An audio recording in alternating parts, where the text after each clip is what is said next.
Posible nga bang ma-stroke kahit sa murang edad pa lamang? Tara, let's prove it!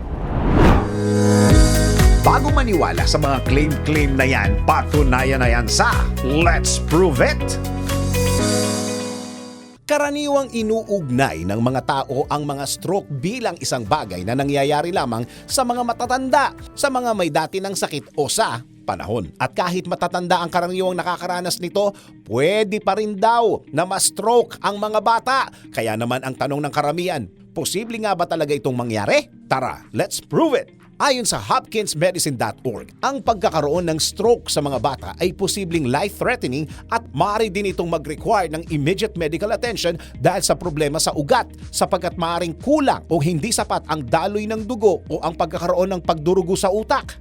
Dagdag pa sa healthychildren.org, ang sintomas ay maaaring hirap sa pagsasalita o ang pautal-utal na pagbibigkas ng salita, hirap maglakad o mag-balance ng sarili, sobrang pagtulog, seizures, at ang madalas na pangingimay o pangangalay ng kamay o braso. Bukod dito, ipinaliwanag din sa kidshealth.com na ang dulot ng stroke sa bata ay dahil sa sakit sa puso, problema sa ugat na nasa utak, blood clotting disorder o ang pagbabara ng dugo sa utak at ang sickle cell disease. Kaya naman payo ng mga eksperto, rare man ang ganito mga pagkakataon, ngunit kung makakakita ng sintomas sa mga bata, mainam na ipatingin agad ito sa mga doktor.